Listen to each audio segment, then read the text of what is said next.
I'm Lieutenant Colonel Samantha Narove. I am a wounded warrior. I was medevaced out of Baghdad with severe PTSD. During my recovery at Walter Reed, I heard the most beautiful music every Friday on my way to Chow. It was Trio Galilei, and they were playing for us. Carolyn Surik listened to our stories and has chosen to honor us by putting them in her book, Between War and Here. I would like to read it for you now.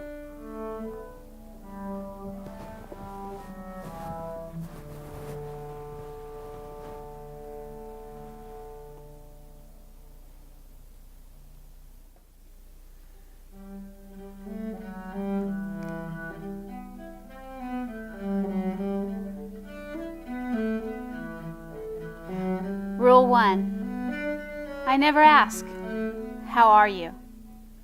I say, how's it going? It's either going okay or it's not.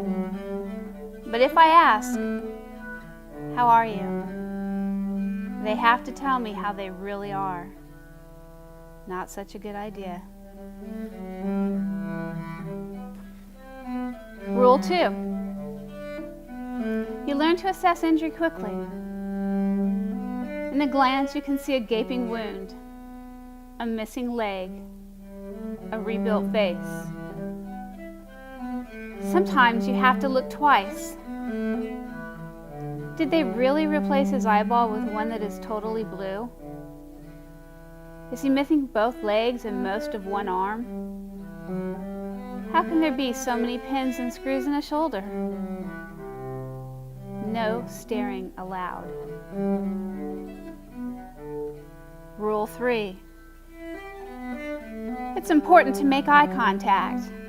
If you can get a soldier to look you in the eye and you smile, he might smile back. There are days when there isn't much to smile about. And when you get to see one of those shy smiles from a 20-year-old, well, you might just start believing in God.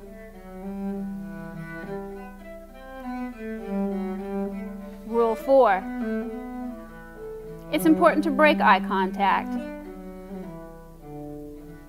Some guys with PTSD vibrate at a different frequency than other people.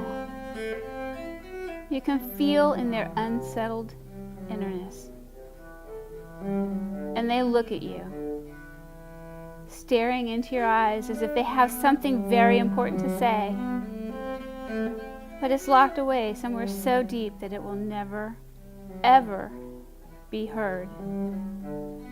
So for those very long moments, their eyes hold yours, hoping you will be able to read, there in their corneas, the thing that is so very terrible that they may never sleep again.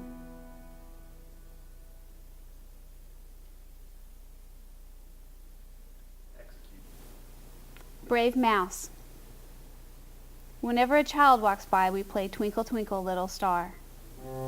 Then we change the words and do the alphabet song. The kids sing with us. Maybe not right away, but after nestling their heads into their mom's sweater, they peek out and quietly join in. I was playing alone and the little girl stopped and watched. She smiled at me and we sang together. Then her mom called. Come on, it's time to go. You're taking up too much of that nice lady's time. The next time she walked by with her mom, I asked if she wanted to play.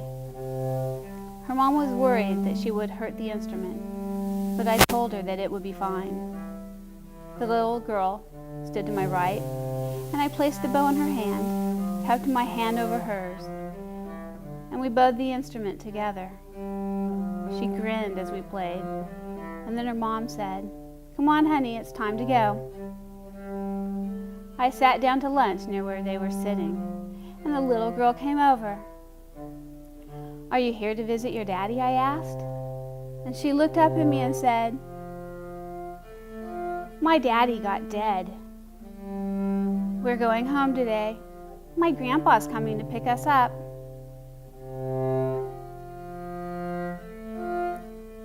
All the air left the room.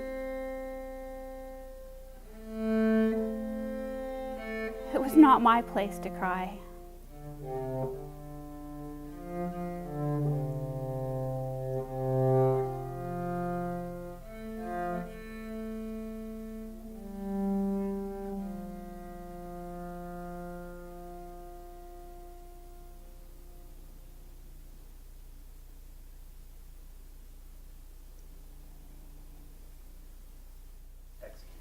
Irish, Part 1.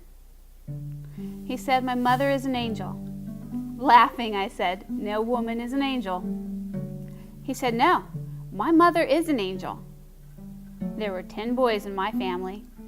1 was killed in action. Of the remaining 9, 8 have Purple Hearts. Part 2. When his grandmother came over from Dublin, she got as many of his brothers together as she could. When they were all sitting in the same room, she said to them, "Boys, you make fine soldiers, but you've got to learn to duck." Part 3. We were comparing scars, subcutaneous running stitches. I have a titanium plate and 12 screws. He has 1.3 pounds of metal in his body. Not all titanium. Different metals for different parts. He was driving a truck when he got blown up. Hands and feet were crushed, spinal cord injury, brain trauma, fine shrapnel in his kidney. He's been here for 6 years. Right before he was going to be released, they told him it was going to be another year. His kidney was failing. The screen they put in stopped working. He could barely speak. But they fixed it. They grew more kidney cells and healed his kidney with his own organic material. He grew his hair longer. He started complaining. I asked a friend, What's up? My friend said, "He must be happy. You can tell when a soldier is happy because he's bitching about the army." Part 4. He went home to his wife and 4 kids.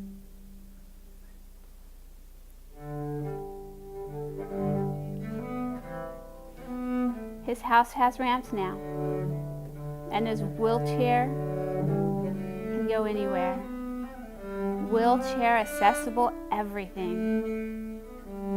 Everyone is 6 years older than they were the day he walked out the door to fight for freedom.